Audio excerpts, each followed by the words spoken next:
Hi, this is Teresa Tapia, and I'm very honored and excited to be part of Legendary Nights podcast featuring Tapia versus Romero.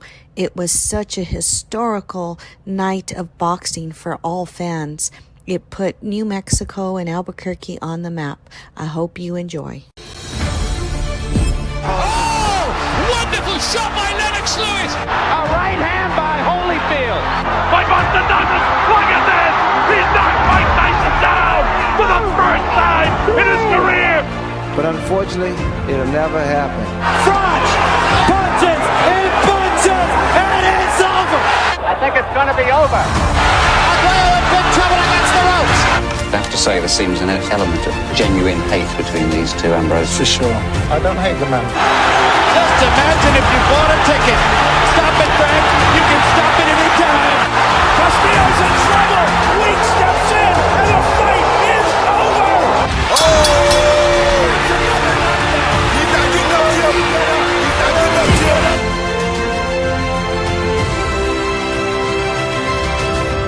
Welcome back to the Legendary Nights podcast, episode number 6 of our 3rd season. I'm Sean, your host, as always joined by my compatriot Johnston to tell you another tale about another fight, including 2 boxers, which lived up to huge expectation and had a great story which surrounded it. And this tale is all about Johnny Tapia and Danny Romero. A fight which lived up to the hype, a fight which was really a lot of stories behind how it all came about, and the tension in the lead up to this fight is out of this world, and we're really excited to tell you the tale of how their paths collided. But they didn't just collided, they really collided. They really came together, and there were a lot of great stories that we put together for the episode. Now, Johnny Tapia is someone we've already covered before on our Darker Side of Boxing season 2. So if you haven't heard his episode, you will find a lot more information in there. If you have heard it already, there will be bits that may come across as repetitive for this episode, but it really doesn't take away from this particular story and how this particular fight went down. Yeah, it is. I mean, look, Danny Romero isn't a guy that is too familiar within worldwide boxing. He was a hero in Albuquerque in New Mexico. They loved him over there.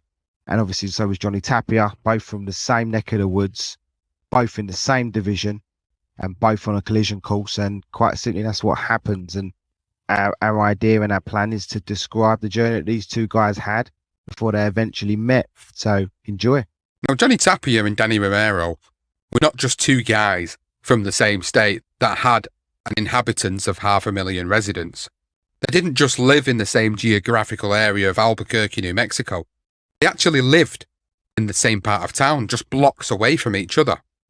Johnny originally lived with his mother, Virginia Gallegos, in the inner city neighborhood of Barelas, also known as Barrio Turf, which had a strong gang presence. But when Johnny Tapia was just 8 years old, he witnessed one of the most tragic things you could ever imagine while staying with his grandparents. Now, we have spoken about this in detail on Tapia's Darker Side of Boxing episode, but for those that haven't yet heard that episode, we will briefly explain what happened. So on May 24th, 1975, Virginia went out dancing and left Johnny with her parents. Now, Johnny was unable to sleep because he was filled with worry, so he made his way to the window. And in his words, this is what he saw: a blue and green pickup truck, which would later match the police reports, driving by real slow. In the back of the truck, I see my mother. She's chained to the truck and she's screaming for help. I start banging on the window pane. Mom! Mom! In the cab of the truck, I can't see their faces, but there are 2 men. I see their silhouettes. They look like they're looking straight at me. My mum is screaming, and I'm screaming and crying, calling her name, Mum, Mum, Mum. But she can't hear me. And then the truck drives off. Johnny tried to wake up his grandparents, but they thought he'd just had a bad dream. However, 4 days later, Virginia Gallegos died in the hospital after being stabbed 27 times with an ice pick. After his mother's murder, Johnny Tapia moved in with his grandparents, 6 uncles and aunties who he called his brothers and sisters, which was very close to Danny Romero and where he lived. we went into great detail about the dark side of boxing and his relationship with his mother. So do check that out. And I mean, absolutely horrific. And the fact that he was just a young boy and people felt that he was just having a bad dream and then actually it becomes a reality is just dreadful. Really difficult start for Johnny Tapia. We're going to move on to Danny Romero Jr., who was a very religious and a devout Catholic who lived by the Bible and good deeds. He was a clean-cut, law-abiding citizen, the complete opposite to Johnny, who had now began to fall into a life of crime and become a deceitful tearaway who had basically just gone off the rails since his mother's death. Both lived on the breadline, like many others living in that area, where Johnny would have to endure beatings at the hands of his granddad.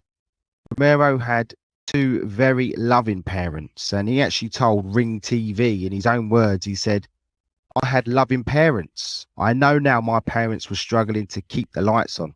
I remember we used to eat beans, rice, and tortillas, but I learned that was more than some people had. You see situations that are worse than yours. I was around drugs and gangs. We grew up in the Barreros, which is obviously the same area as Johnny Tapia, but I always knew I could fight my way out of it. That shaped and grounded me." Now, Romero Sr. was always going to raise his son in the right way, in the right manner. And he said that, "I don't want no kid to see the bottom because there's too much to go up for. Why see the bottom? That's not what makes you a better person." Well, Danny Jr. began boxing at the same gym when he was 5, but he didn't register until he was an 8-year-old. Now, he actually said that, "I don't think any 5-year-old wakes up and says he wants to be a boxer. It's in the blood. God gives certain talents. Obviously, my talent is for beating people up."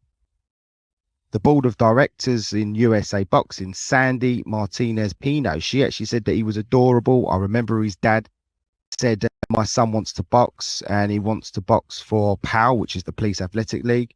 And he learned so easy and so well." I think it was the commitment he had to the sport. He knew as an 8-year-old boy that he wanted to be a boxer. Romero Sr. had been a volunteer trainer in the local area all his life and opened Danny Romero's Hideout Boxing Club in 1986. But he was modest about his service to the sport and trying to direct troubled kids away from gang life into the boxing ring, and he said in 1997, "I don't want no reward. The icing on the cake is Danny Romero Jr. He's already done it all for me."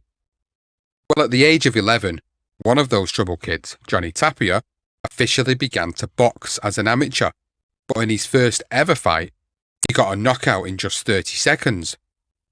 Ironically, by the time Tapia had moved into his teens and made improvements, he stumbled into the local Police Athletic League, where Danny Romero Sr. was volunteering.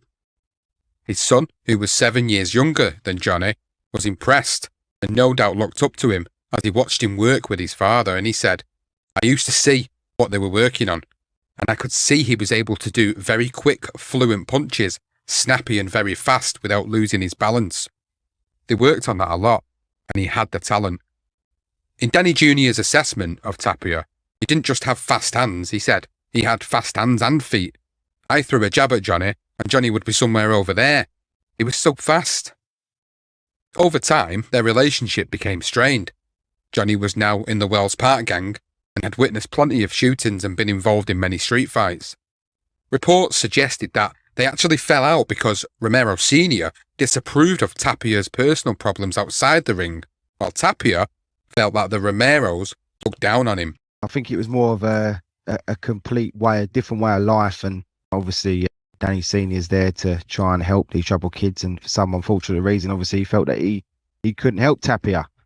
So when Romero Jr. looked back on his relationship with Johnny, he said that Johnny and me were friends since we were kids and my father had trained him.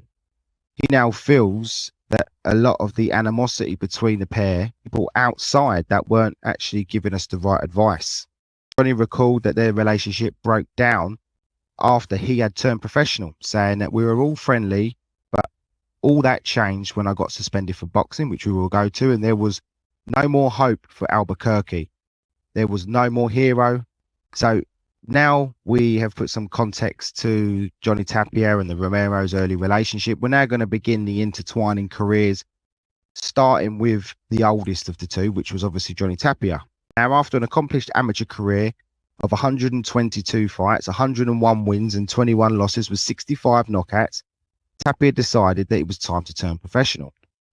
He turned to the local Albuquerque manager and trainer, who was Paul Chavez, and made his professional debut on March 28, 1988 against Efrain Chavez, which ended in a majority draw. From that moment, there was no stopping the highly entertaining Johnny Tapia, who reeled off 16 straight victories, 9 knockouts in just under 2 years. That winning streak gave him the opportunity to fight for the vacant USBA Super Flyweight title in Reno on a Bob Arum promoted card against a guy called Roland Gomez, who was 21-3. After 11 rounds, the referee Mills Lane intervened and stopped the contest.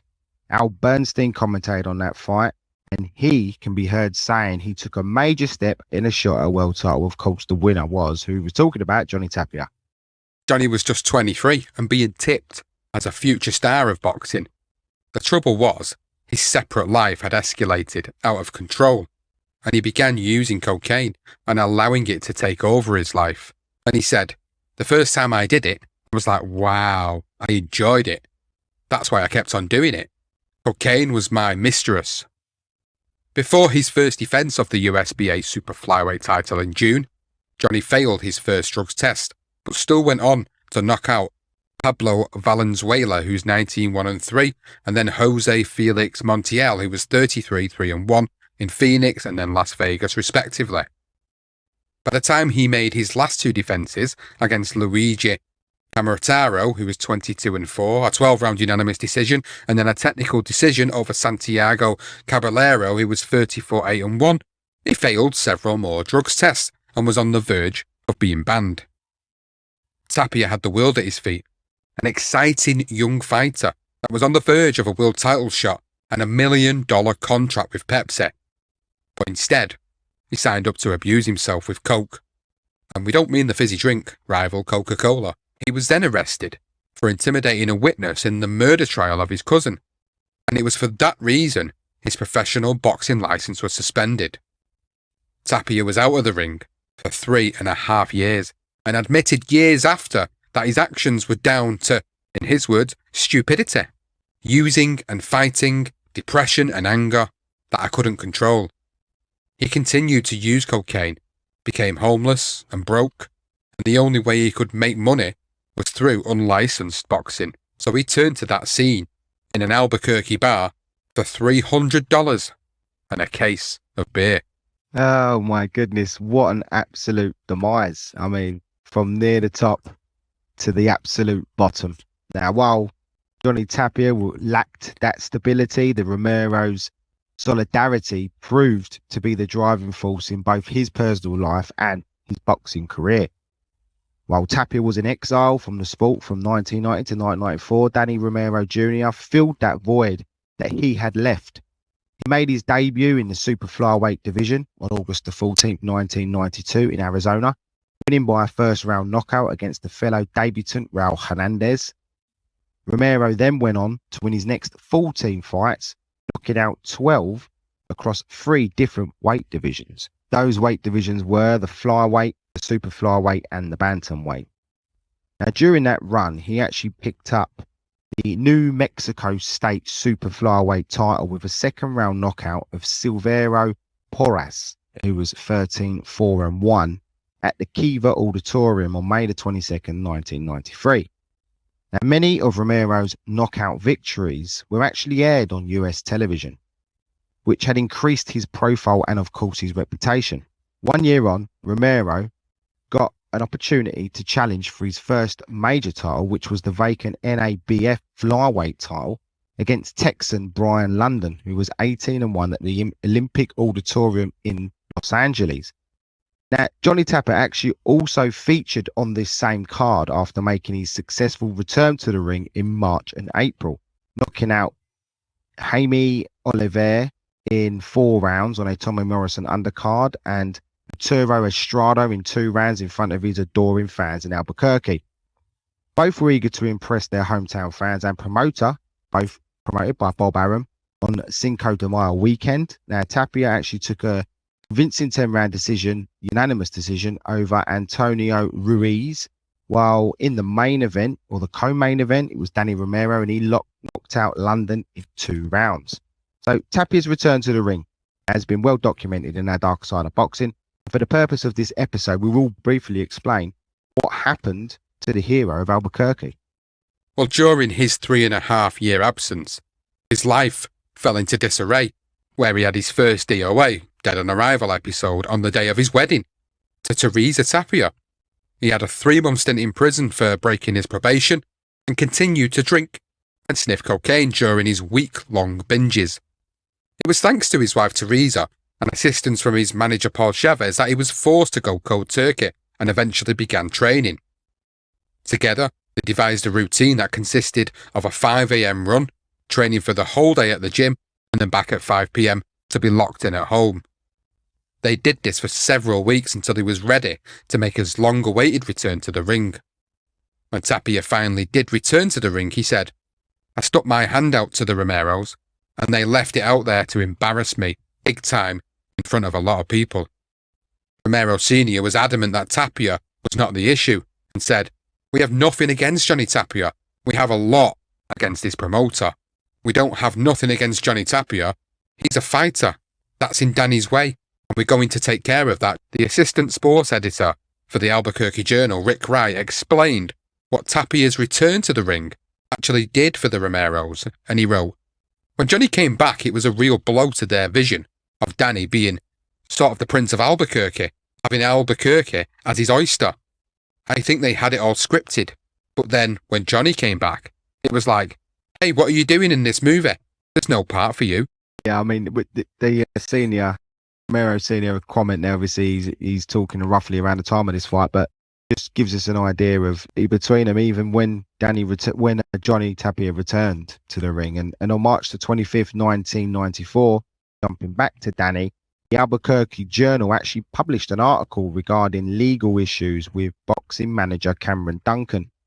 So Romero Jr.'s lawyer, Ron Koch, actually sent a letter to the Journal that was signed by the flyweight, in which it suggested that Duncan might have kept up to $10,000 that was actually intended for the fighter. And in that letter, Koch actually demanded that Duncan provide a detailed accounting of all funds that you have come into your possession on behalf of Danny Romero Jr.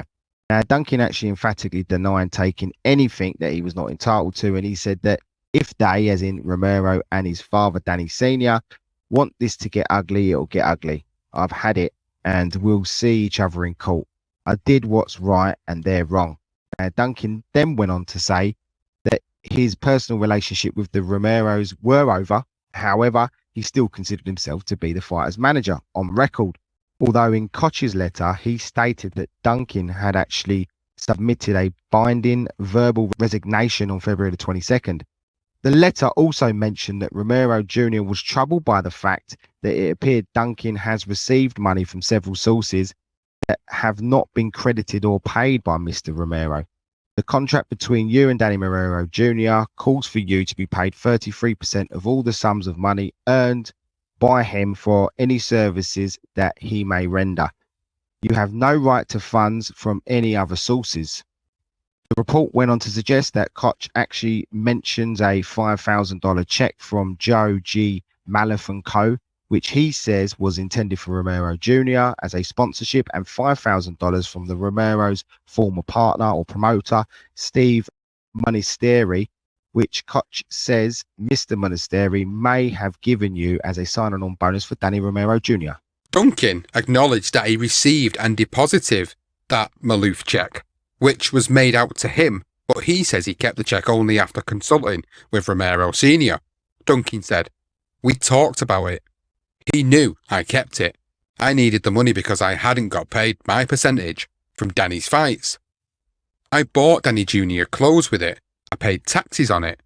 However, Romero Sr. said the conversation never happened. Cameron's wrong. That was never agreed to." And that Duncan had actually been paid his percentage for all his son's fights. Their dispute rumbled on until the Romeros dumped him a year later.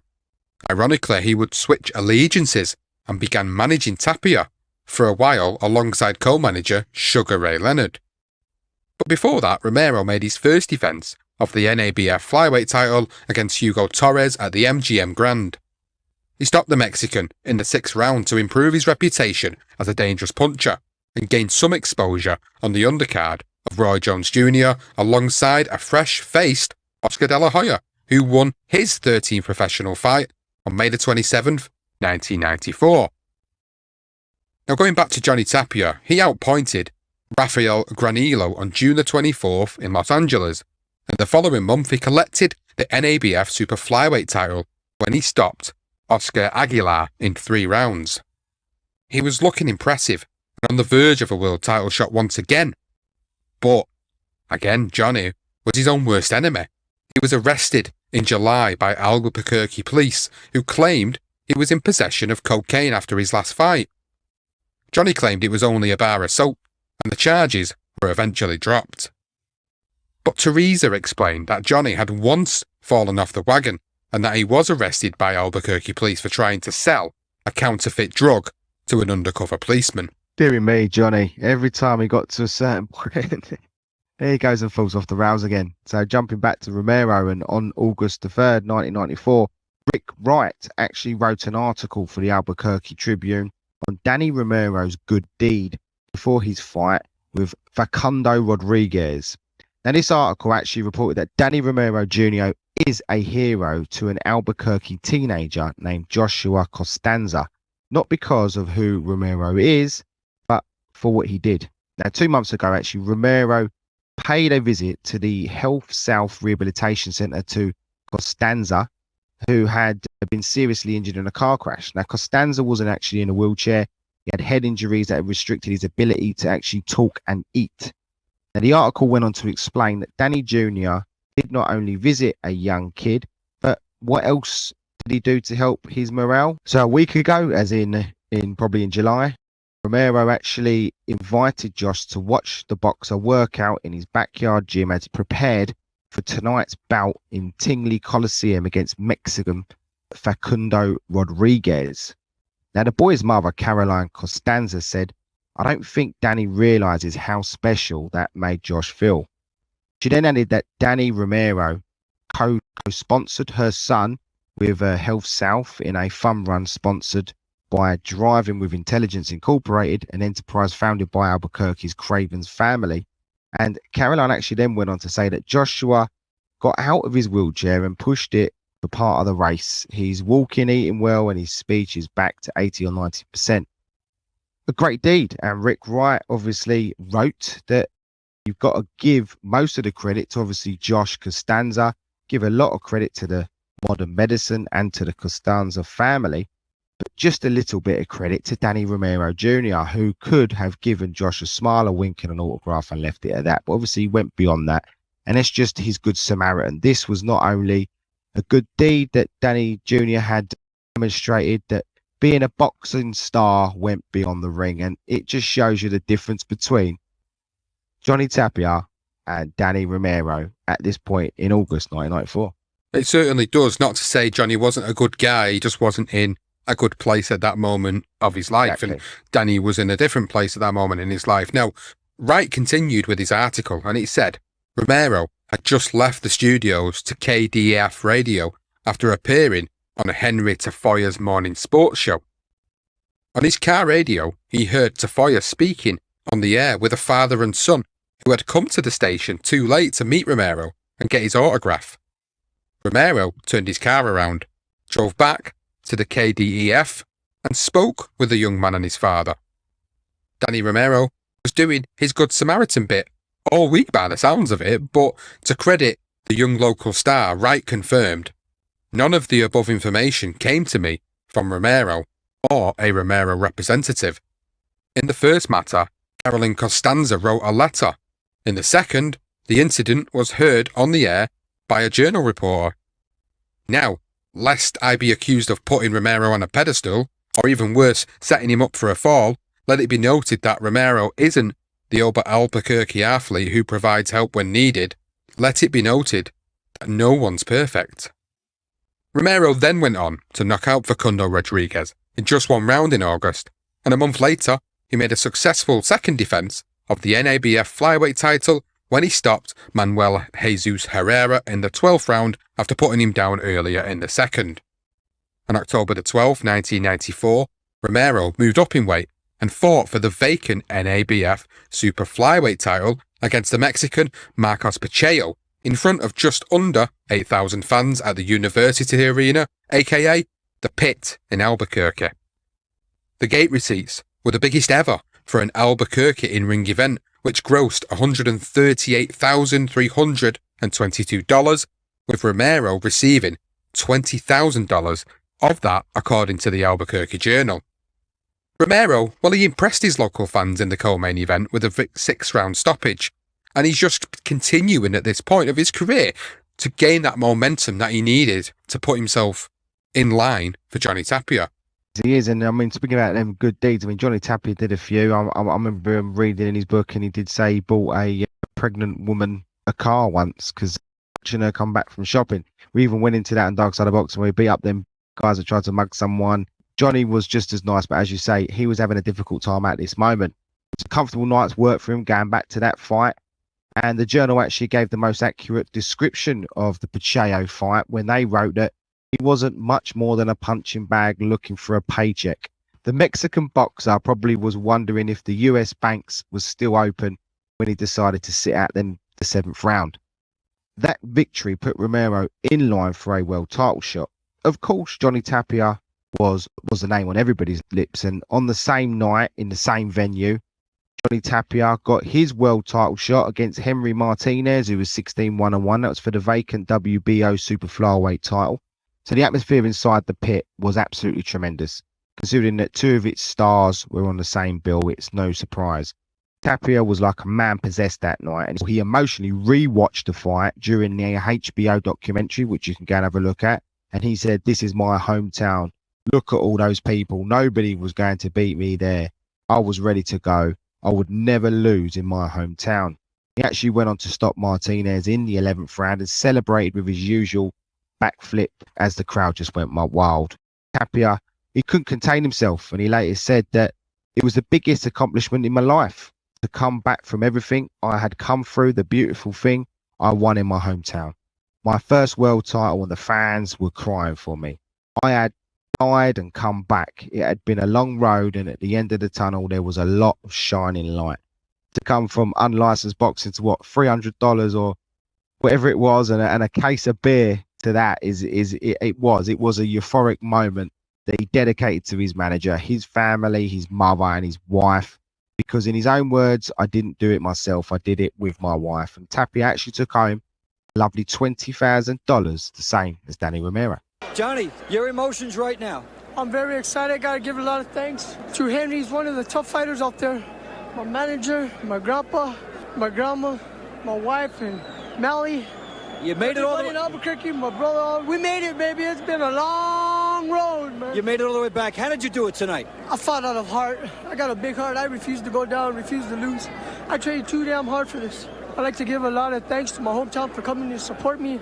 I give a lot of thanks to Bob Barum and Bruce Chapter for really doing this for me. Now, most of Albuquerque were calling for the unification fight between Tapia and Romero, and as ever, it was the Journal that were discussing the possibility of the fight. The journalist Richard Stevens explored the possibility of a man-to-man battle for home turf, and he wrote, "Bob Arum said, yes, when the money is right, when everyone in the country, not just the people of Albuquerque, are dying for the match, this is when we will make it. It will be a huge pay-per-view match. I want each guy to make enough money off the fight that they can retire. It will happen when these guys can make that huge purse." His colleague, Bruce Trampler, then said, "It's up to the fighters."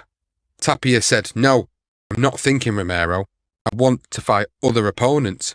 Romero said, "Maybe, it could happen, but that's a business decision."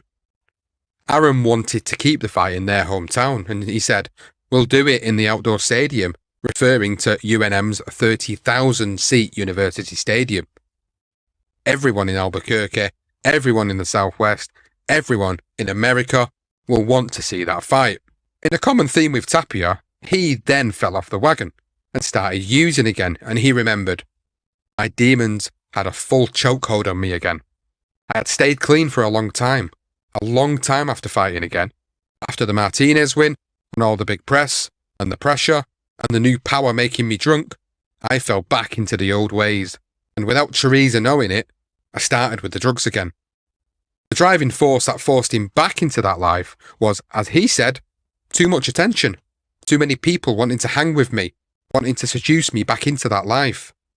Often people would come to me and press a packet of cocaine into my hand secretly. I remember at that time it was Johnny and my brother Robert and myself, and I had to leave to LA. So that's about 2 hours from Big Bear. And I remember driving down the mountain, and I left my brother in charge of Johnny, and I had went with one of my Christian friends, and we had to go do my sizing for my dress. And everything was, great. And I remember going back home, and this woman that I was with, she didn't know anything about drug addiction. She was just a very nice, strong Christian warrior. She used to pray for us. And I remember driving up to our house in Big Bear, and I'll never forget the sight. I remember we drive in, and my whole house is boarded up. There's plywood on the windows, on the doors, everything. And, she's looking at me like, what happened? And, because her and I had left the night before, and we came back the following day. And I said, oh, and I was quick on my feet to think of an explanation. So I said, I forgot they had to spray. We had the exterminators here. I said, let me take you to your shuttle so they can get you to your airport. And, thank you for coming with me, blah, blah, blah. I had to get rid of her. I go back home, and I'm very upset because I don't know where my brother or Johnny are at, and I can't get in my house. And so finally I spot them up in the tree, and they're so high out of their minds, both of them. And, learning to deal with an addict and that type of addiction, if you can't argue with them because there's no rhyme or reason, so you have to outsmart them. So as they're sitting up there, I'm looking at them and I'm asking them, what are you guys doing? And they're like telling me, because remember, Johnny had already been arrested and was let out of jail. So he was having paranoia from the drugs, and he kept saying, the federal agents are coming to get me, and I'm trying to watch for them. So using my own logic, I'm like, oh, okay, well, you're probably right. But don't you think you should come in the house where all our cameras are and you guys can see them? And so, they kind of looked at each other, and it made sense to them. And they, so they got off the tree, right? And so they come in the house, they take off one of the plywoods, and they drag it into the inside, and they put the plywood up from the inside. So there was still we were boarded up. So I sat like that with them for 3 days, and till they were able to think straight. And finally, when they were in the right state of minds, of course, we had got all the plywood off the windows and the doors. And I'm sitting there trying to, reason with Johnny. This fight's coming upon us. You have no trainer. You've been in jail. You're getting high. You're a mess. We need to come on. And I'm telling him, Danny's younger than you. He's hungry for this fight. He's training hard. But Johnny was very, very firm and very confident in the fact that he would look me in the eye and say, he will never beat me. I give you my word. So Tapia at this point was on so much cocaine that he'd become paranoid, thinking that the police were following him. And he actually even managed to convince Teresa, unknown to her, that Johnny was actually back on the gear again. And he convinced her to climb trees looking for stakeout cars because he was convinced that the FBI were watching him. And there's a great story in there where he tells her to climb the tree, and incredible, really. And once Teresa actually discovered that it was the drugs that were making him paranoid, he began disappearing for weeks on end again. And he said, I might take a joyride to Mexico with some compadres in a big junker car and played a big time boxer in the clubs in Juarez, where they loved me so much, or party at a big long underground fiesta, or might end up in some drug dealer's hideout deep in the hood, face down in cocaine. Incredibly, Johnny Tapia managed to get back to training after weeks of drug abuse, where he nearly died for a second time. However, he was falling into a vicious circle that was damaging his body and, of course, his mental health. And he said, I would train and win a fight and disappear again. I'd soak up all the love from the crowd, my arms raised in the ring, and then I'd go home, crash deep into a darkness I can barely describe, pain and emptiness and depression. This guy is a world champion. I mean, it's incredible. While Tapia was in this dark place, as he just described, Romero was actually making his first defense of the NABF Super Flyweight title on November the 18th at the MGM Grand against Domingo Souza. Now, the Tampa Bay Times actually reported on this fight, and they said Romero staggered Souza and finished him with a flurry of punches at 1 minute and 6 seconds of the first round. A big overhand right about 30 seconds into the fight buckled the challenger's knees and sent him to the ropes. Romero then landed an unanswered flurry of 13 punches, the final left hook that put Souza onto the canvas. And I tell you what, Danny Romero, if you haven't seen him and how he finishes off these bods, it was impressive. 1 month later, and Romero knocked out Andrea Cazares in the first round and then Javier Cintron in the third to begin 1995, which improved his career record to 23-0 with 21 knockouts. HBO then aired Romero's challenge at the weight below against the IBF flyweight champion Francisco Tejedor, who was 42-2-1 on April the 22nd, 1995.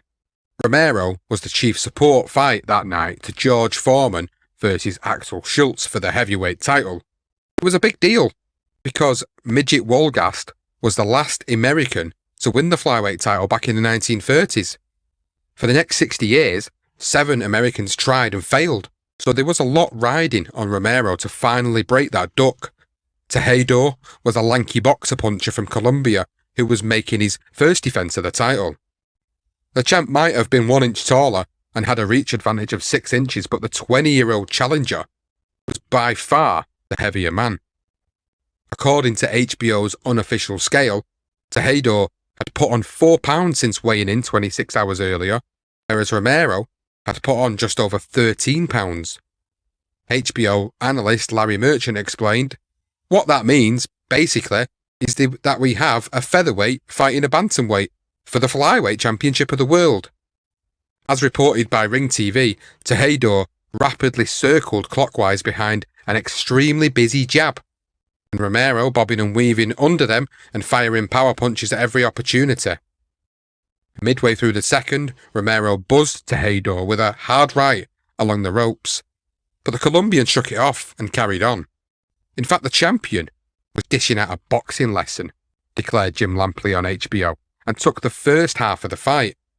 But thanks to an explosive series of blows that rocked Tejedor in the final seconds of the 7th, it cemented his best round of the fight so far and turned the fight in his favour.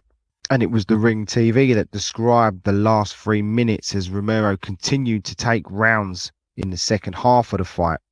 And they said that power came to the fore 48 seconds into the final round when a right to the chin had Tejedor tottering. Showing maturity far beyond his years, Romero took his time, pounded the body, and seized opportunities only after his eyes perceived them, not before. Romero punctuated his sterling late rounds surge with a volley of unanswered power shots that sent Tejedor through the ropes with just 8 seconds remaining in the fight. Tejedor actually returned to his feet at the count of 7 to hear the final bell. Romero was actually declared the new IBF flyweight champion by unanimous decision with scores of 116-111, 116-112, and 115-112. Romero actually told Merchant after the fight that we beat him at his own game. I was too eager, too hyper, too nervous. It was just too overwhelming. I just had to take my time and outbox him. Romero actually remembered the night fondly later on in his life, and he said, "That whole time was wonderful," said Romero, who earned the key to the city of Albuquerque with that win. He said, "I needed to break that jinx. I needed to bring it back to New Mexico. It was pressure I'd never felt in my entire life until that time." Romero was soon nicknamed the Dynamite Kid for his explosive punching power that he demonstrated while working his way up the rankings to that world title. and the father and son combination of Danny Senior and Danny Junior quickly climbed through the ranks of the 112 to 115 pound weight divisions. He was flying, and he finally got that shot. He was the first to do it in such a long time, winning that flyweight, not really fighting at flyweight as well. So he had to really boil himself to get that win, but he did. But back to Johnny Tapia, who actually defeated Rolando Bojo in a non-title fight at the Convention Center in Albuquerque by a second round knockout before heading back to the pit for the first defense of that WBO super flyweight title that he now had against Jose Rafael Souza in February of 1995. In his corner that night, he had B.A. Baracus, aka Mr. T, who watched on as Tapia won a unanimous decision live on ESPN2. New Mexico now had two world champions in the same division, so surely it was time to finally get this fight on. Danny Romero Jr. had become the new kid on the block and was being portrayed by the media as the state's clean-cut, stronger, younger, bigger and harder-hitting golden boy. Tapia wanted the fight at this point and didn't like the attention his younger challenger was getting. He said later on in his life, "It bothered me at the time, but now I was back and we were both world champions, and there just wasn't room for the two of us." However, he felt that the Romeros were dragging their feet, and he said, his people delayed the fight for a long time. They were waiting for me to get old maybe. The press were getting hotter and hotter, and every week you read something about it in the Albuquerque Journal. In blistering heat of over 100 degrees, Tapia drew in his second defence against Ricardo Vargas in Caesars Palace in Las Vegas on May the 6th, 1995. The fight was stopped in the 8th round after an accidental clash of heads, and Tapia passed out with heat exhaustion as he left the ring. Before Tapia making his third defence of the WBO super flyweight title against Arthur Johnston, he and Teresa were given some terrible news that her brother Robert was in a critical condition after he attempted suicide. During the panic, Johnny took off and began a drug binge while Teresa tried to keep herself together. Thankfully, Robert made a recovery, but Johnny was missing. When he returned in a drug-fueled state with a loaded gun shouting, "I'm going to kill you, and then I'm going to kill myself." Well, Teresa managed to calm the situation before it became even more serious. Tapia spent the evening hiding from the police under a car before returning home with his towel between his legs. Still high as a kite, Tapia spoke to the press who had emerged from the woodwork, who actually filmed him addressing several invisible people and petting his non-existent dogs. The next day, Top Rank held the press conference for the Johnston fight without Tapia, but the police were present with a warrant for his arrest for that gun incident. The Tapias actually skipped town for a few days until things calmed down, but when they returned, Johnny was given a court date that he had to attend, otherwise face sentencing. The Johnston fight still went ahead and was actually aired on ABC's Worldwide of Sports on July 2nd, but it wasn't a good performance from Johnny Tapia, who was actually floored twice. He did just enough to sneak the split decision against the former amateur rival and earn $66,000 from his night's work. Tapia spent much of the summer out of his face on drugs and celebrating with randoms, obviously with that $66,000 in his account.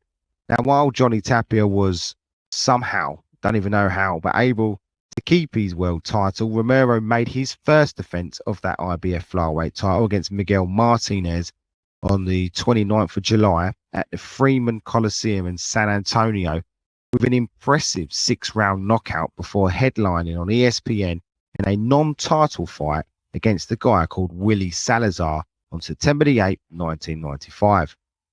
Romero was actually ahead on all the cards as the fight entered the middle rounds, even though he had actually suffered a severe injury. And he recalled, in the first round, he, as in Salazar, actually hit me with a curvy right hand and snapped it right over my left hand, and one punch broke the orbital bone part of my cheek. It was a crazy first round. He beat my ass for the first minute and a half, and when everything calmed down, the pain was so devastating, it was horrible. When Romero returned to his corner, he told his dad, "I can't see anything." In the second round, I made adjustments to get away from the right hand, he said. He was launching everything. Finally, it went numb, and I started winning the fight. I told them I could see. I didn't want to give up. However, it was not his decision in the end. Romero Jr. said, Dr. Margaret Goodman kept looking in my eye. I found out later from my pops, every time they would look into my eye, the eyeball was sitting down. I couldn't see. I kept saying, please, just one more round. I almost had him out in the 5th and 6th. Of course, they did the right thing and they stopped the fight in the 7th round to save him for another day, to the disappointment, of course, of Romero Jr. And he said, I said, if I'm going to lose, I want to go out on my back. He's got to knock me out. I can't go out on an injury. It was devastating. They thought my career was done. Some doctors said I wasn't going to fight again. The fight itself was actually named the Ring Magazine Upset of the Year for 1995, and Romero needed surgery to reconstruct the left side of his face, and as we know, he did manage to return to the ring. But in the meantime, Johnny Tapia looked to continue his good run of form. However, days before Johnny Tapia fought Jesse Miranda at Caesars Palace in Las Vegas, he had a court date that he needed to attend due to that gun incident, and if he failed to appear, he would be sentenced to 18 months in prison, and effectively, it would end his boxing career and any chance of a unification fight against Danny Romero. As usual, Tapia went missing, so Teresa intervened with a doctor and family to get him to court on time and then out of New Mexico. So in the presence of a doctor, Teresa actually located her husband, who was of course out of his face, and actually gave him a dose of kick it. And we did explain this in the Dark Side of Boxing episode, but it was common in most rehab centres to knock the person out, which is what it did.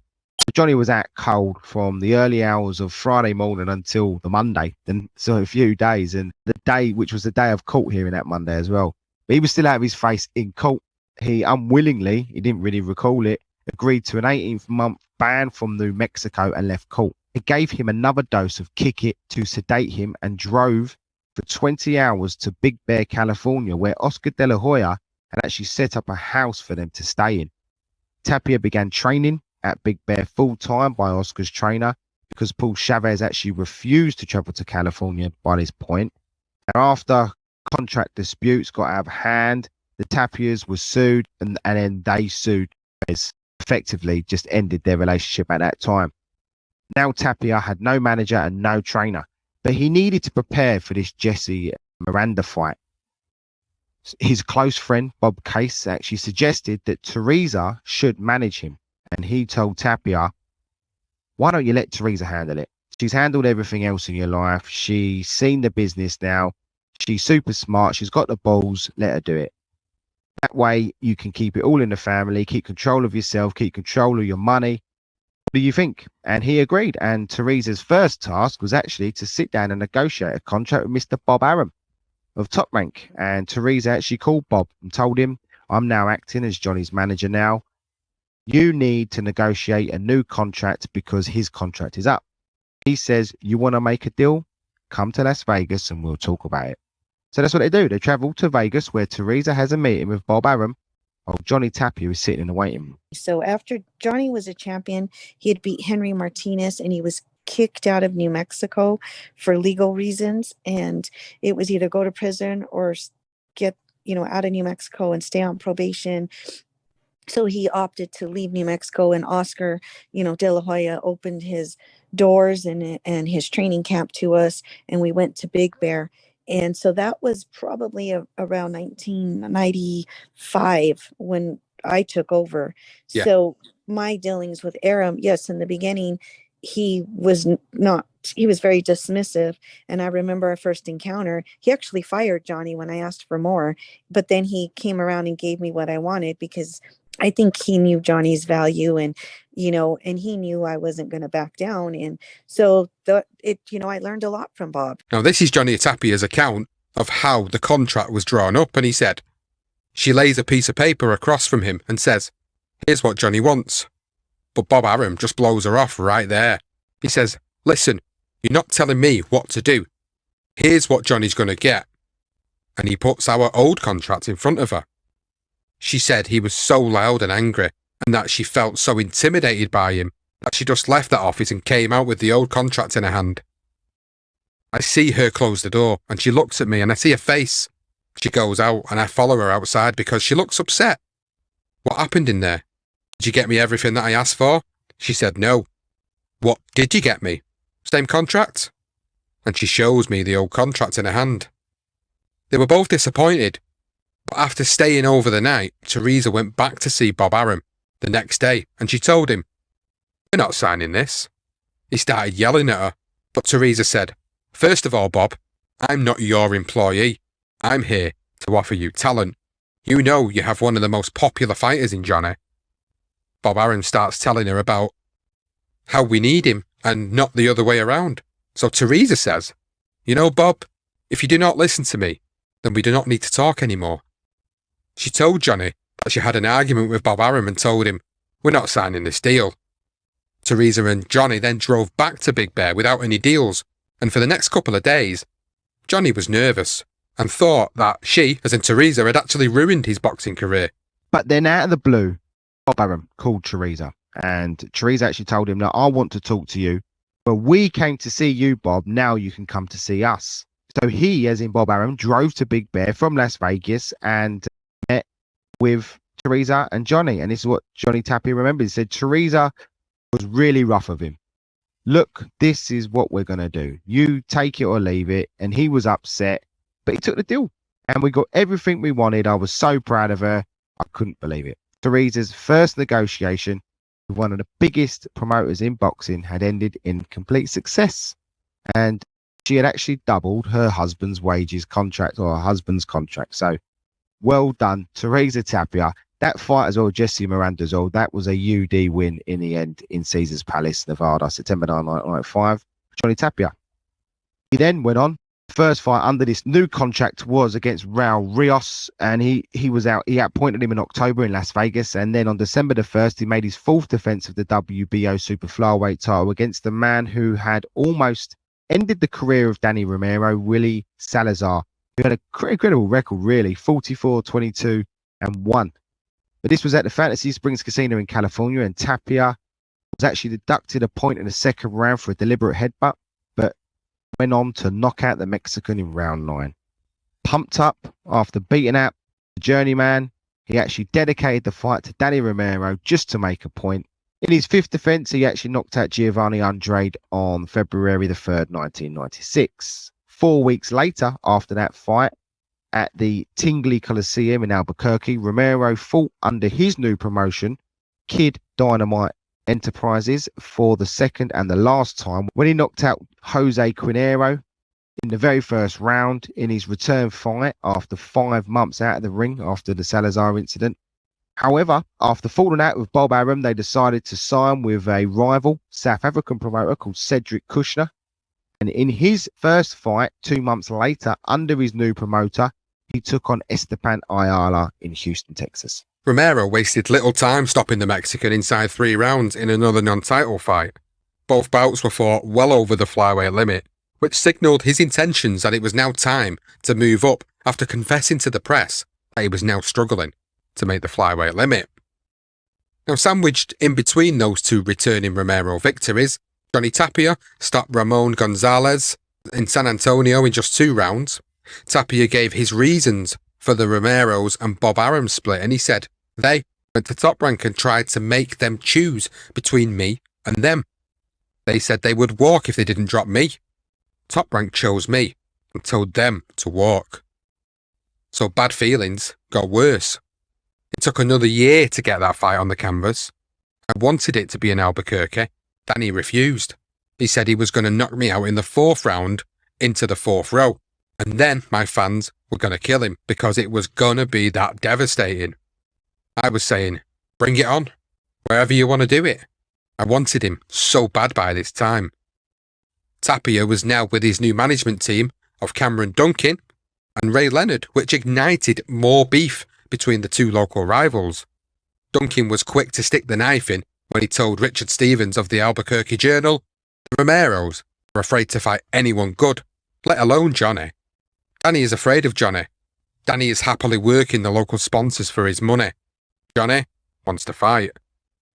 The likelihood of a fight ever happening now was looking more uncertain, with Romero no longer working with Bob Arum and Duncan working with Tapia. Plus, fights with Wayne McCulloch and Marco Antonio Barrera in the higher weight classes looking a bit more appealing.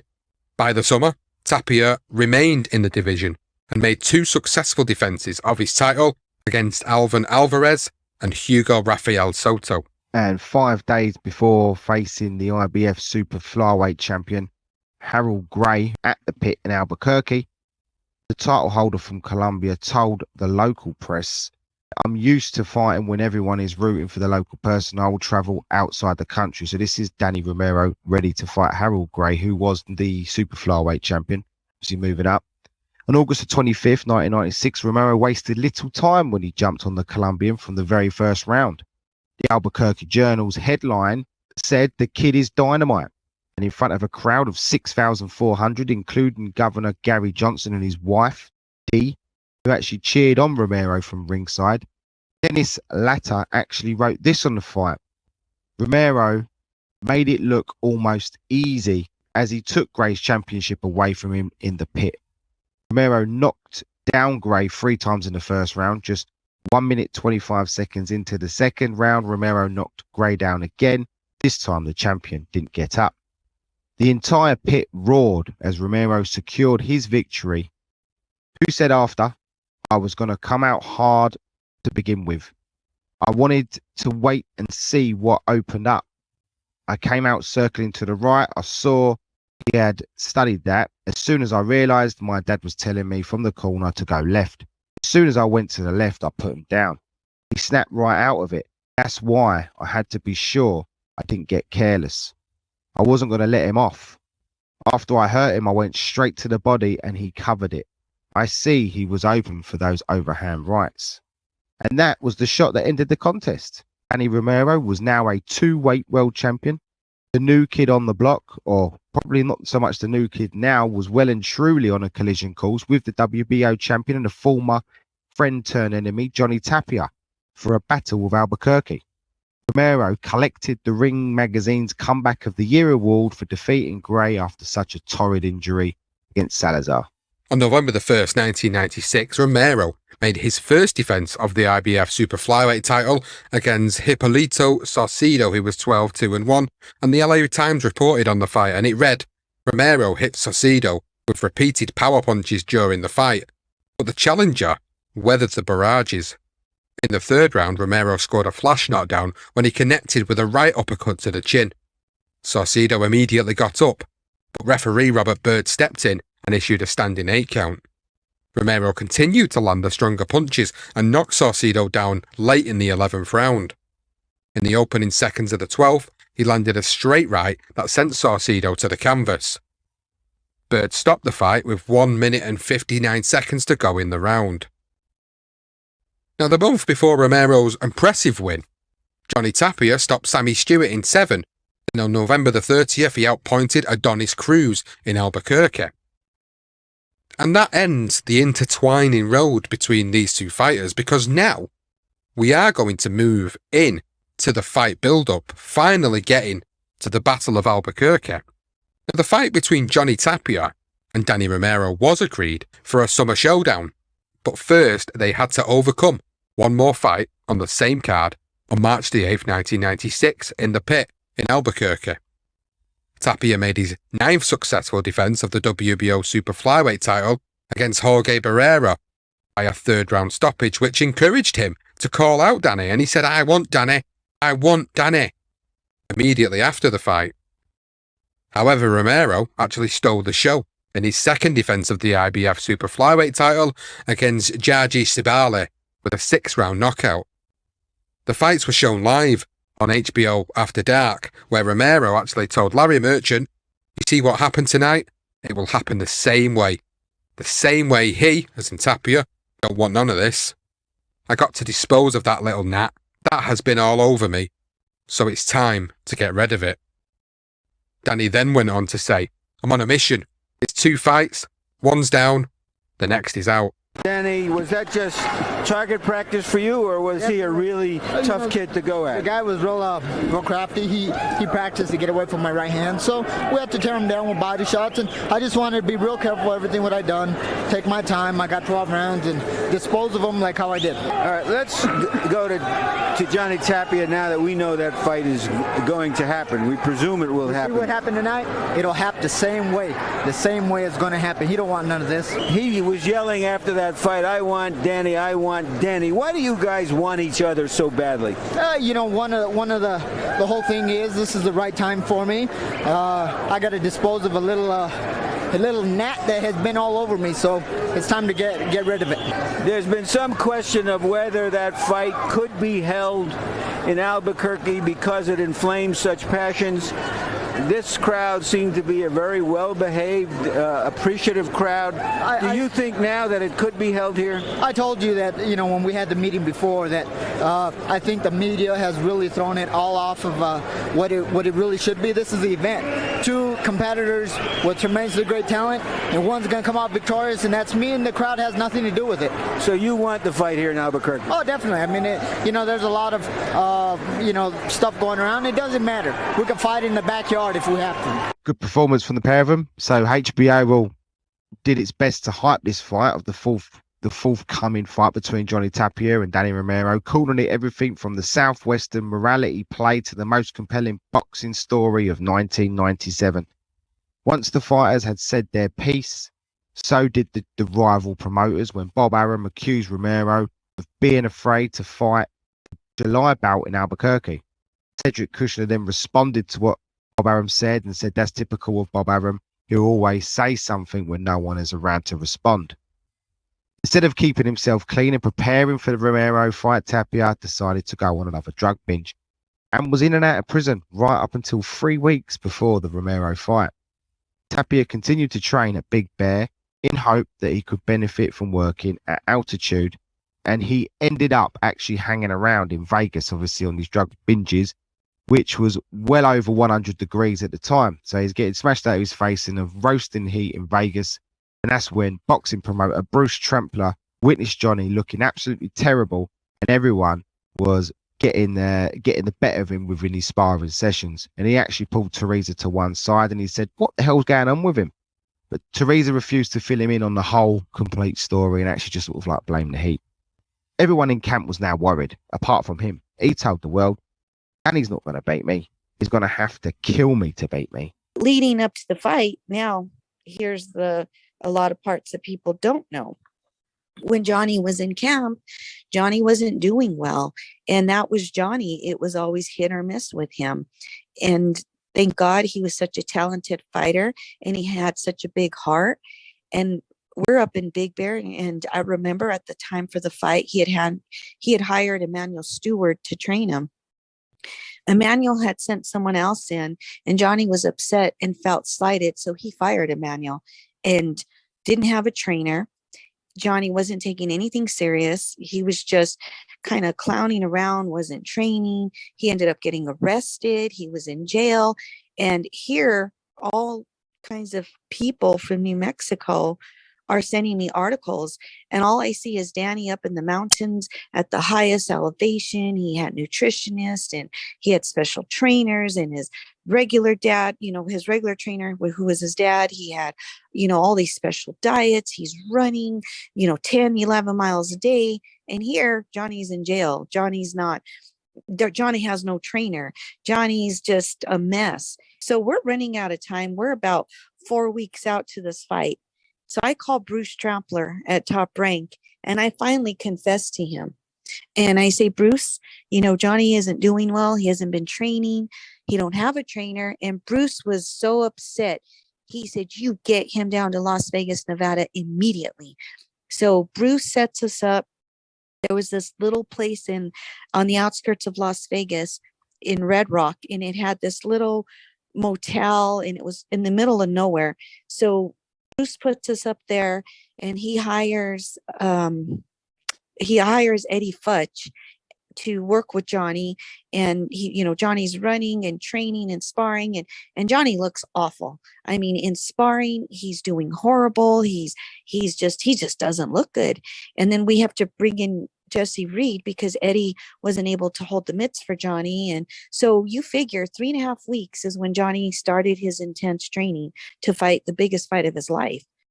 And he used the media to his advantage by maintaining his nice guy image. What we've already said, the stories, they're all out there, while putting down his rival Tapia in the process. He says winning is everything, but doing it the right way is another.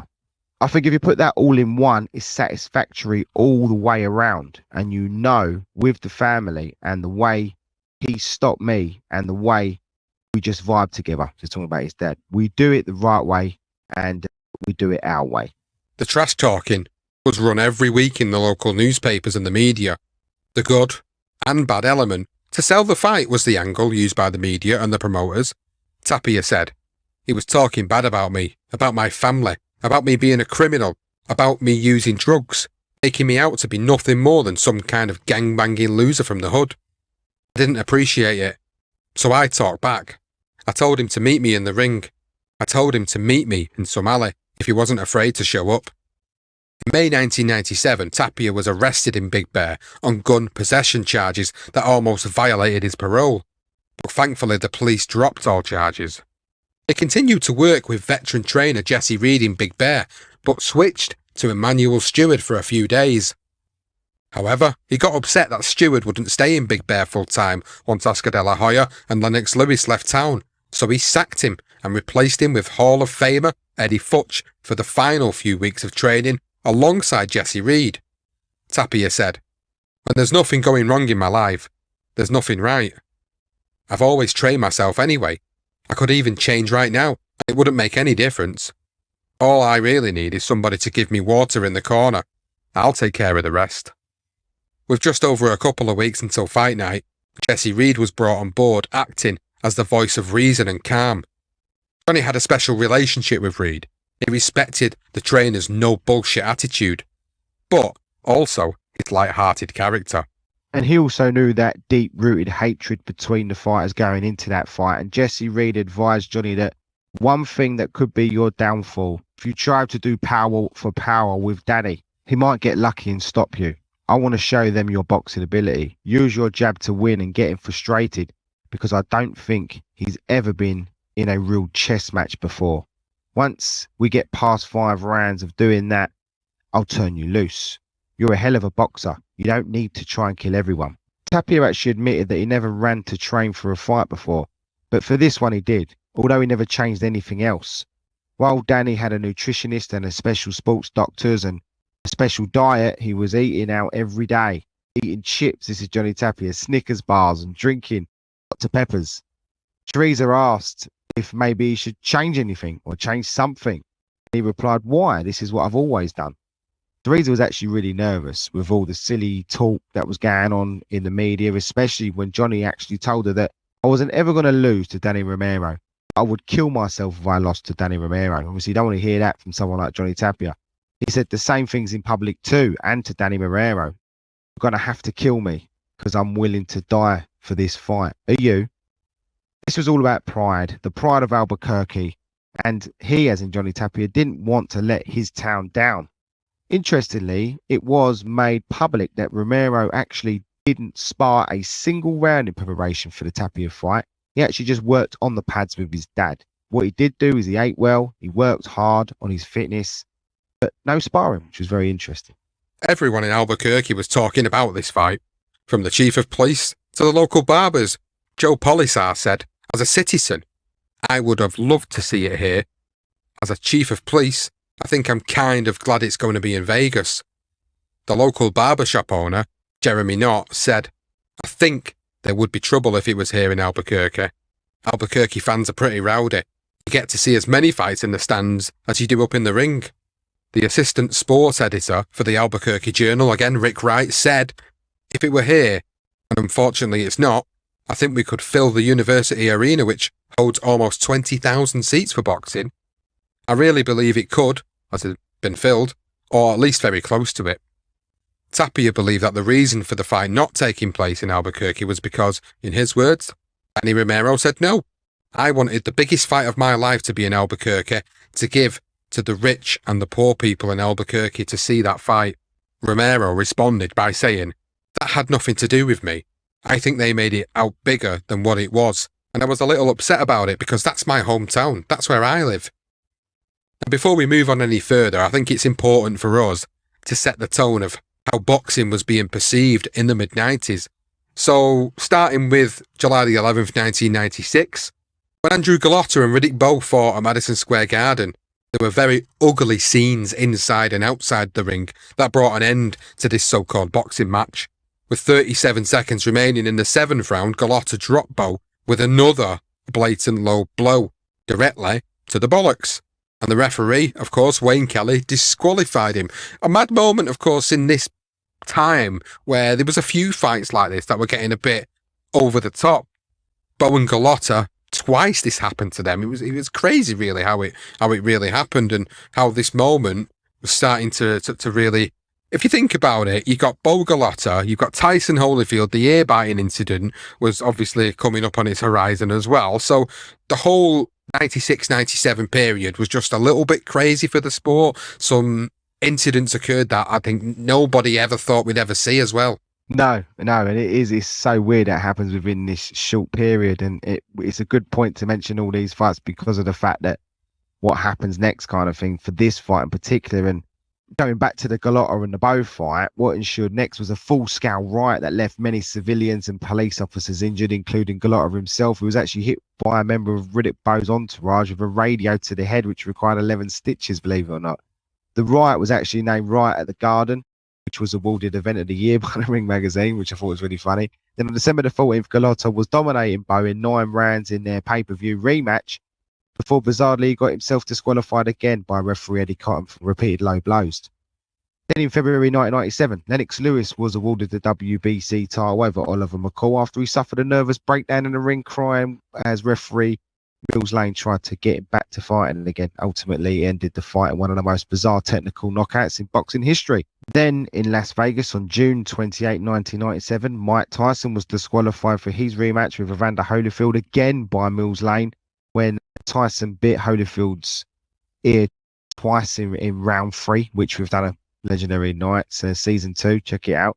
The confusion that followed the ending of the bout and the announcement of the decision, actually a near riot occurred in the arena. We went through this as well in that episode. Several people were injured.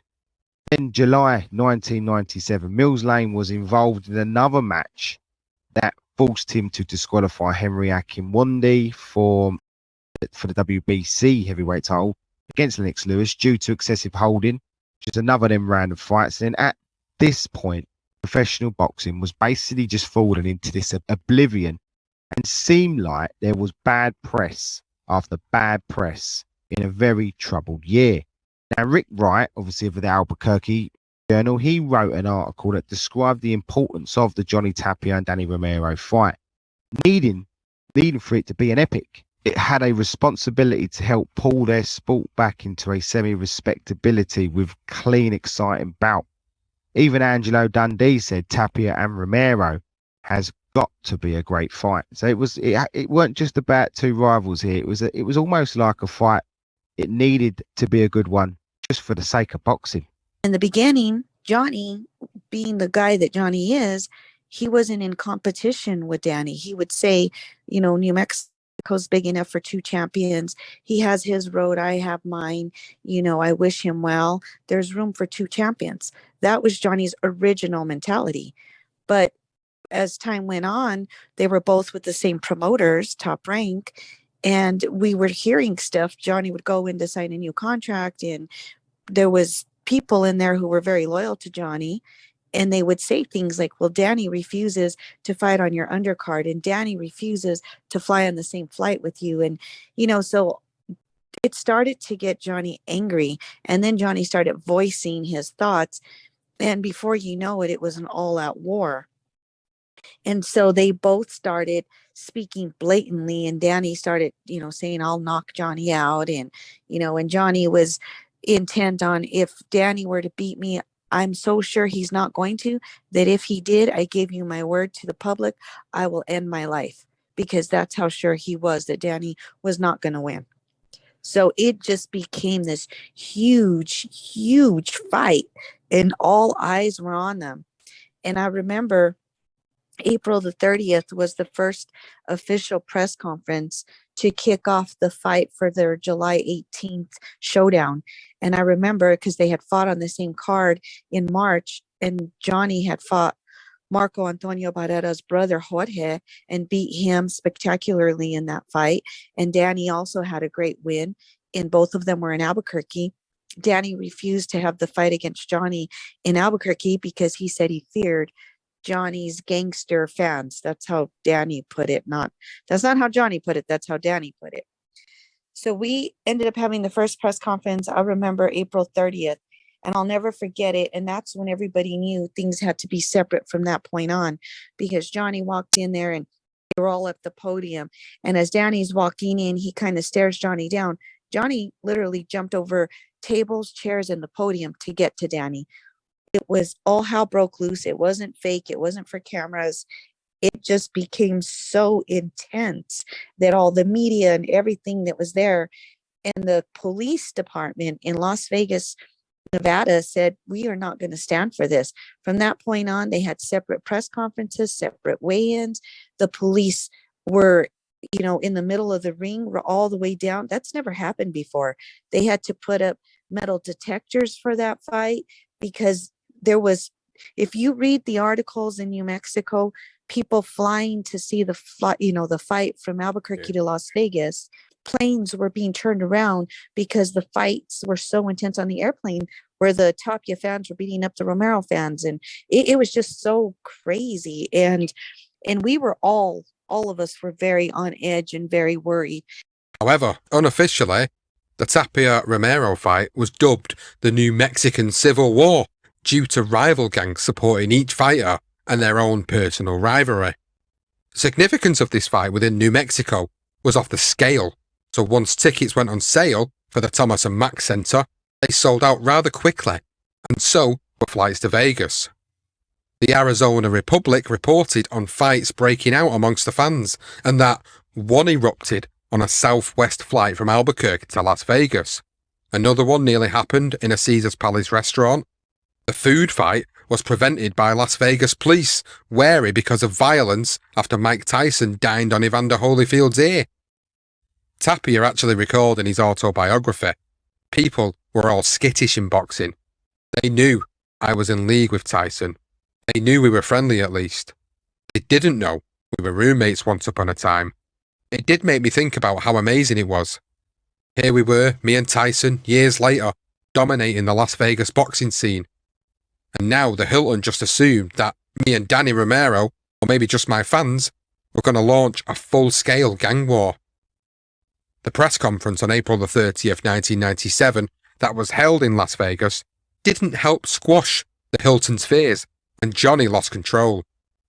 Thomas Dahlberg reported for the Albuquerque Journal and said, Danny Romero was dressed in a suit and tie and talking to some writers when Johnny Tapia walked by his table in the Las Vegas Hilton nightclub and snarled, I'm going to hurt you bad.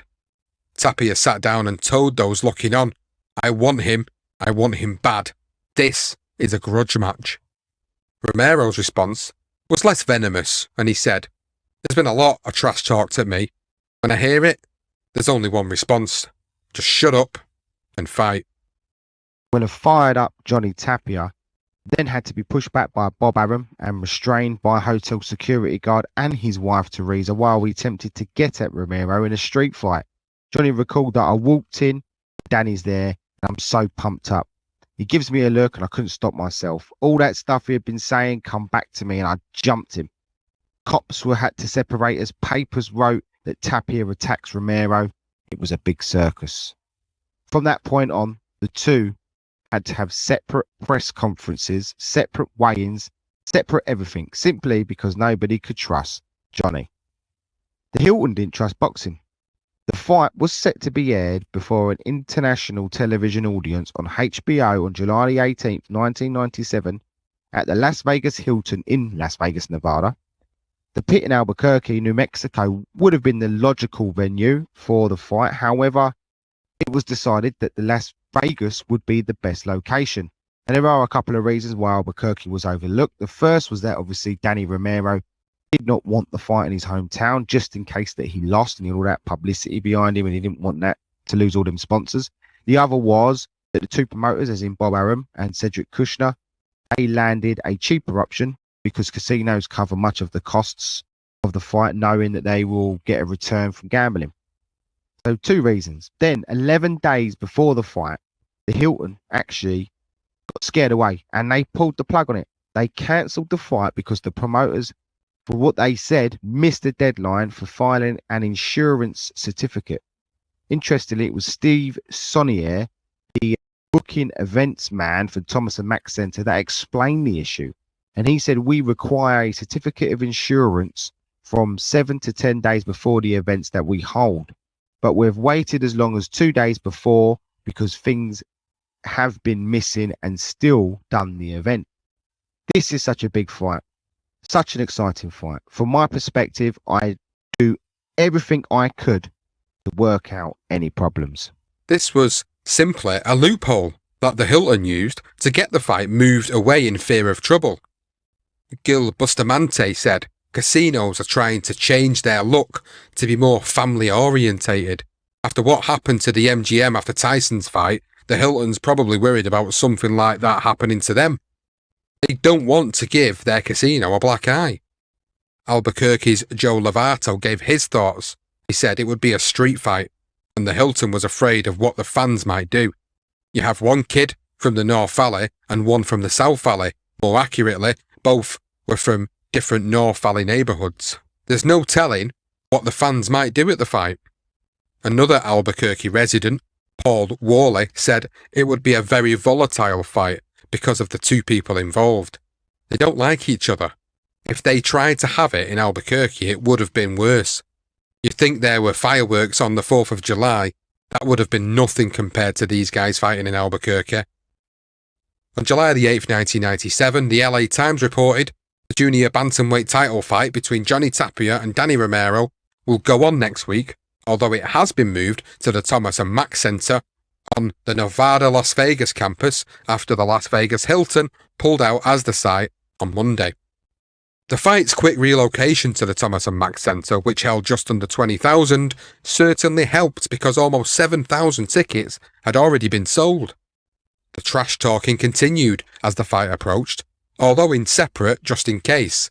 Tapia said to Romero during their conference call from different cities, "You've been taken care of like a little baby, but this time there's nobody to jump in for you. I'm a hard man to take down. You're going to freak out when you hit me, and I just laugh at you. I've been hit by everything, and I won't go down because of you." Well, Romero stayed away from the provocative talk during the conference call, and he says, "I'm not here to do my best. I'm here to win, win, and win. It's getting to where I can see the light at the end of the tunnel. This is the easy part going off, and acting like an idiot is not my nature. I leave that to someone else." But he did refuse to fly on the same planes as Johnny Tapia, or even share any space with him, air or otherwise. This irritated Tapia, and Teresa said that Johnny could be your best friend or your worst nightmare, and for Danny, he was now the second. Johnny told Romero right before the fight, "I hate him, I hate him." Romero then said, "Going out and acting like an idiot is just not in my nature. I'll leave that to someone else," once again using that same line. Getting under his skin. Johnny was the 3-1 underdog, and he said everyone had predicted the fight for Romero. 8 out of 10 people picked Danny to be the winner, and that was from, again, the Albuquerque Tribune. They did their picks on that.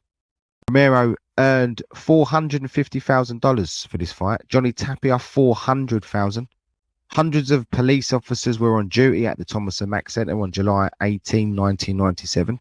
Metal detectors were enforced because the police were worried about a genuine threat of gang involvement. They put SWAT teams in the arena, had double security with 20 or 30 police in riot gear. There was even a talk of a bomb threat just before the fight began, and both fighters were in the dressing room.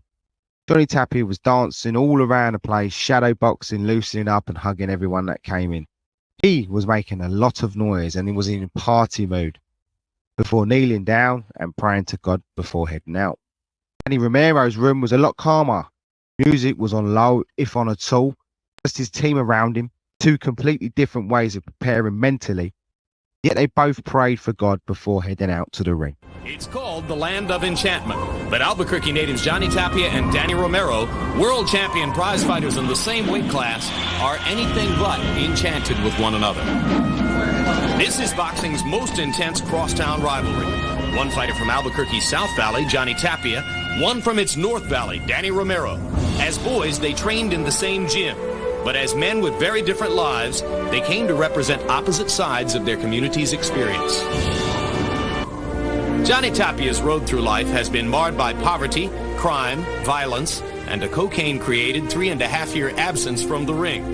But through it all, he sprinted through the 115-pound division to become a world champion and has never lost a prize fight.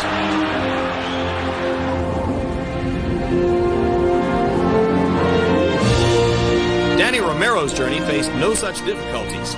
Nurtured and molded by his father since age 5 to be a championship fighter and model citizen, in 1995 he became the first American in 63 years to win the flyweight title. His only loss, the result of a freak eye injury. They went from being friends who respected one another to enemies who despised each other. Tonight, the fighters and their fans have traveled to Las Vegas for this Albuquerque Turf War showdown to decide who is the best junior bantamweight in New Mexico, and by extension, the world. Johnny Tapia came out to a song called Entiarame Cantando, and he said the lyrics in his book, "Solo, solo, I am all alone in the world. There's only me. I know I'm gonna die today. I don't fear dying, and whenever God is ready for me, then I'll go, and I'll go singing. And for those I leave behind, I don't want any crying, I don't want any mourning, just bury me singing." He played a second song written for his mother called Te Estrano Mama, which means I love you, I miss you, Mama. Danny Romero arrived in the ring first to booze. He was left waiting for a while and looked tense. By the time Tapia eventually arrives, they stare each other down. The whole arena was whistling, yelling, booing, and chanting, "Johnny, Johnny, Johnny." Now we're going to move into the fight, and I'll explain the first 3 rounds of how this went down. In the opening round, both fighters started well, with Romero using his left jab more than expected, while Tapia was trying to get off an overhand right several times. Tapia managed to land a few to the body. A jab to Romero's left eye, in particular, was a standout punch. It was a cautious second round, with no serious punches landed, but Tapia was throwing more than Romero and landing. Tapia began moving better in the third and started to land more. His speed was the difference as they remained in the centre of the ring. Tapia took the first 3 rounds and he recounted in his book, "From the first round on, I showed that I was not going to be outdone. I schooled Danny on what it is to be a real fighter. I think Danny never expected me to be that fast." So moving into the 4th and 6th rounds, and Johnny Tapia was clearly enjoying himself in there and started the 4th by showboating, although it was Romero who landed the first significant shot. A right hand, but Tapia responded by dropping his hands and sticking his chin out. Later in the 4th round, Romero hit Tapia with another right hand. Then into the 5th, and Romero was starting to claw back rounds. He hit Tapia with 2 right hands, but again, Johnny was defiant and began showboating again. But for the first time in the fight, Tapia was actually backed up to the ropes, although not for too long. In the 6th, Romero was busy and he chased Tapia, but received a few left jabs in response. Romero then connected with another right, but it didn't faze his rival one bit. Tapia explained that he had to look for me for half the time. I knew he had a powerful punch and I knew I was going to have to show up and fight him for real. But my speed was so quick, so blinding, that he just couldn't keep up with me. So I'm going to go through rounds 7 to 9, and although Romero had clawed the fight back to 3 apiece, it was Tapia that felt and looked more in control. Tapia held his feet in the 7th and caught Romero with an accidental headbutt to the mouth, but no cuts came from it. It was another excellent Tapia round as he edged back in front as we move into the 8th. Both began to use their lefts more in this round, which surprised many watching on, but it was another battle in the middle of the ring that Tapia got the better of. Into the 9th, and both fighters looked strong and fresh. Tapia was faster and landed a flurry which ended with Romero's nose bleeding. Danny Romero admitted years later, during fight time, we wanted to beat each other's ass. I was so upset. I was so mad. I wanted to hit him so hard with every shot when I should have let my hands go. He kept control and boxed beautifully. So into the last 3 rounds, and Johnny Tapia was back in front and in control of the fight. He caught Romero with a right hook, left jab combination with electrifying speed. But Romero responded by frustratingly trying to connect with those big rights, knowing he needed to win this round to start closing the gap, or the fight would escape him. Tapia was enjoying every minute while Romero was throwing, but missed frequently and wildly.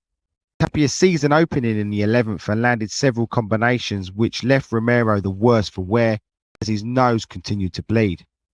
Moving into the last 3 minutes, Romero must have known that he needed a knockout to win the fight, as he had been outclassed from round 7 to 11.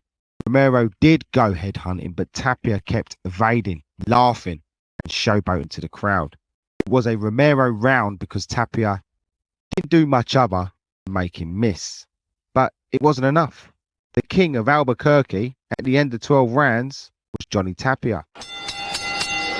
Ladies and gentlemen, here is the decision of the judges at ringside.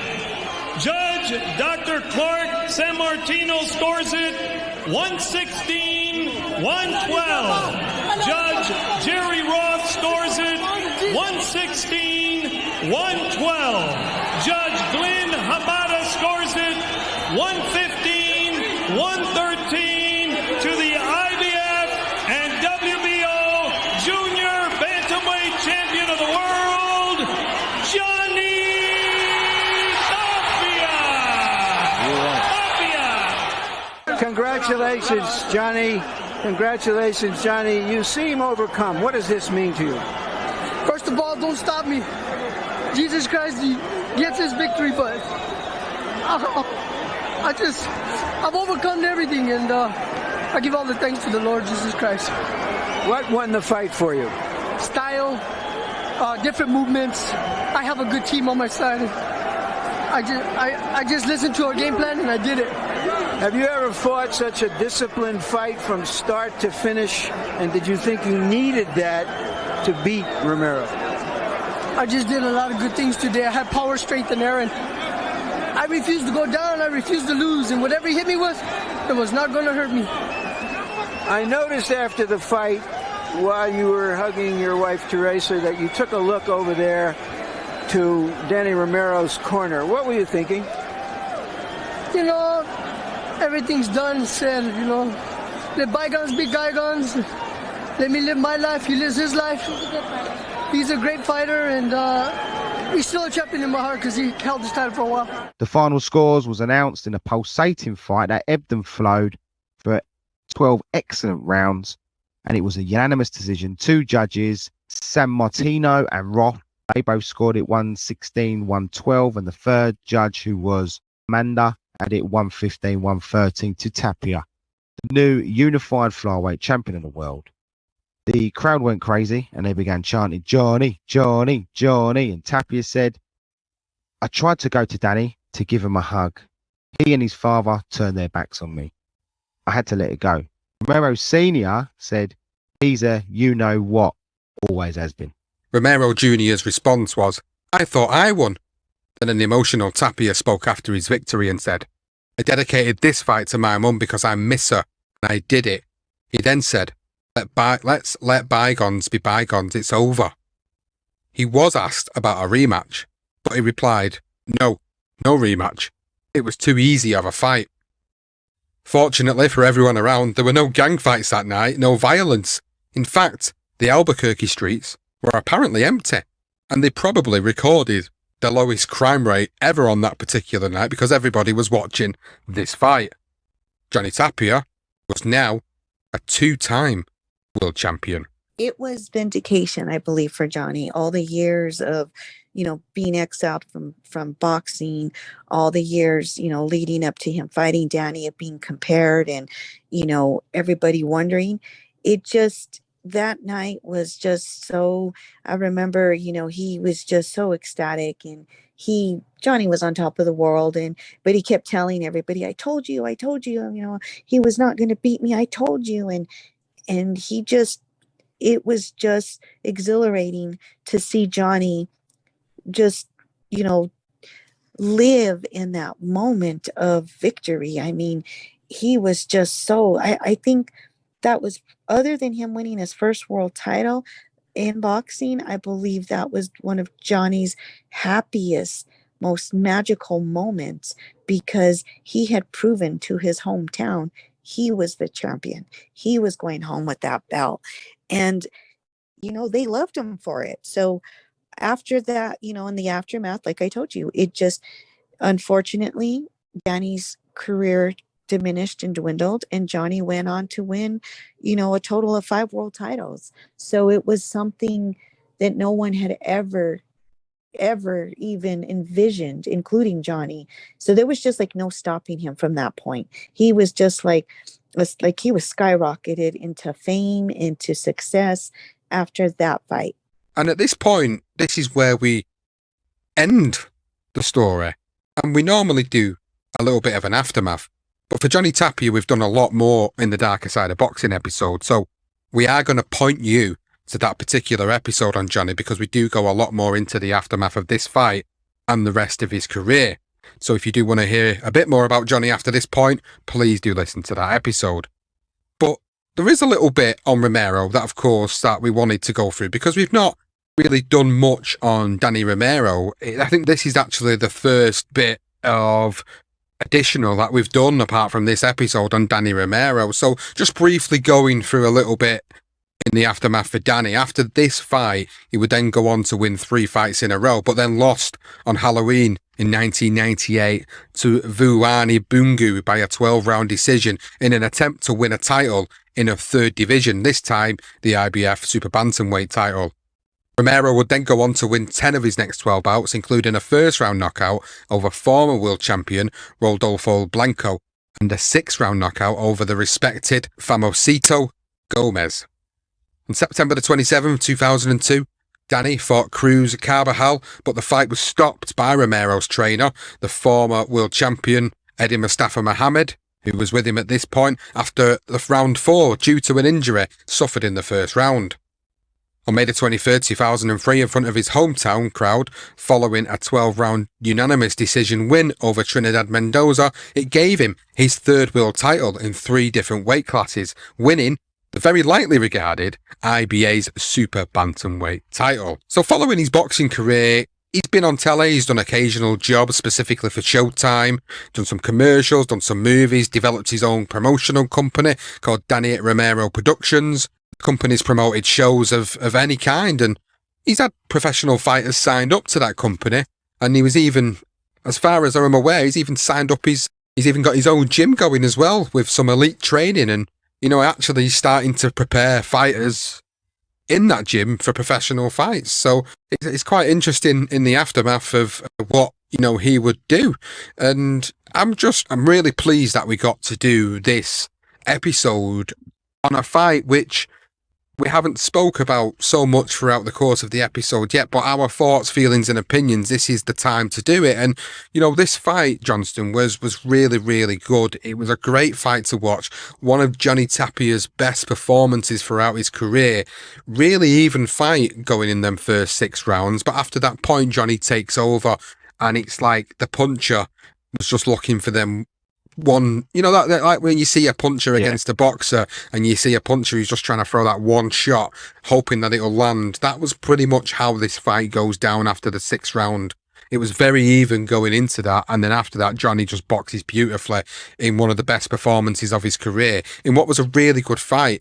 But it's such a significant moment in Johnny's career because this was probably, I'd arguably say this was the monumental moment of his career. This was a legacy-defining moment of his career, having that win. I agree with you. I mean, it was just being the king of Albuquerque, having that moment in his life where he would have had it a lot earlier if he hadn't have obviously fallen victim to cocaine and whatever else and those crazy binges. He went on. He probably would have been a world champion way before 1994 when he defeated Henry Martinez, which is a night that obviously he remembers fondly as well. But then to go on and beat much younger, 7 years younger than Danny Romero, who was a venomous puncher, it was a great credit to him, and it was a great performance. As you say, for those first 6 rounds, it was a tricky one. And when you sort of read all the newspapers sort of back then leading up to the fight and all the interviews that we managed to source, and the general consensus was that Tapia was the underdog. Romero was the guy that was probably going to knock him out. Not many people went for Tapia. If Tapia had won, they were like, he might win it on points, otherwise Romero's going to win by knockout. A lot of people even mentioned the fact that Tapia was going to get put down.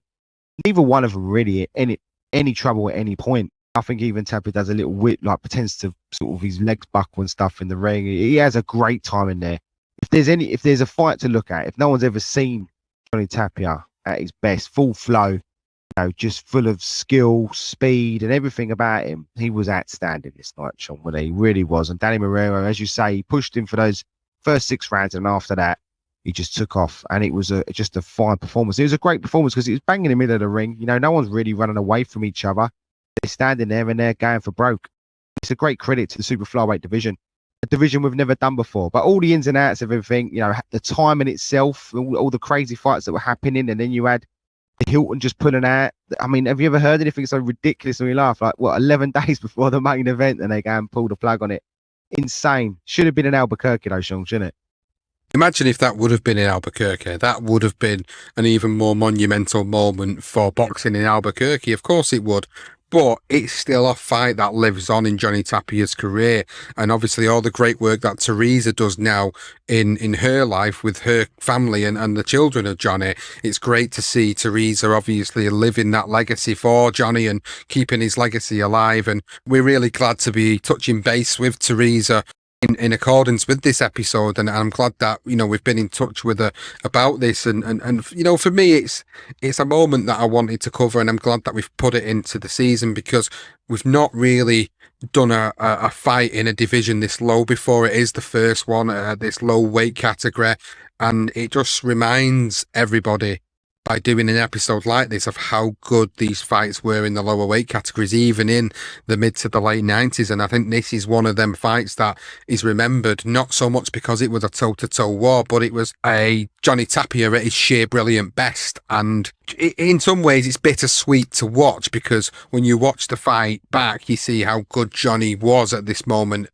in this fight. But then you realise what was going on outside of the ring, and looking back on it, you think to yourself, if we would have had this Johnny all the time, he would have gone on to make more history in the sport. But that's not taking away anything from what he did, because he left his mark. Because if he didn't leave his mark, we wouldn't be talking about him now, which is why I'm so happy we've done Johnny in more of a positive light with his boxing career for this episode. And of course, bringing Danny to our listeners who we've not covered yet. I hope that you guys listening have been able to get more of an understanding of how good Danny Romero was as a fighter as well. And we will eventually cover him on another one of our series later on down the line to give you more of an understanding about his life and times. But for this episode, it's been absolutely brilliant to cover the tale of Tapia versus Romero. And I hope that everybody has enjoyed listening to this episode. If you have, please do let us know on social media. You can do it on Twitter at Legend Night Pod, or you can find us on the BTR Boxing Podcast Network Facebook page. If you're listening/watching on YouTube, leave a comment below. If you found this on Instagram, make sure you leave a comment and share it on your story. And I just want to take a moment to give a big thanks to our patrons of the podcast, who will have had earlier access to this episode ad-free and will have enjoyed it in its entirety. Thank you so much for your support. Now, if you haven't checked out our Patreon membership service yet, please do go and check it out, because you do get early access to episodes like this and other episodes of the series that we do. We give every episode on there ad-free, so you don't have to listen to those ads throughout the course of it. We also do Patreon-only content, which isn't released out to the general public. So please do go and check it out just for those 3 things alone. Plus, you also get the opportunity to vote for future episodes, vote for your own episodes that you want us to cover, and just a little community of really hardcore boxing fans that love listening to the stuff that we put out there.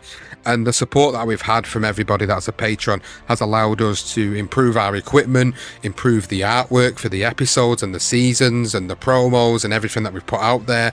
So it all really does go straight back into the podcast. So if any of yous are in a position to help support us in this way, please check us out at patreon.com/BTR Boxing Podcast. That is it for this episode. Thank you for listening to the tale of Johnny Tapia and Danny Romero.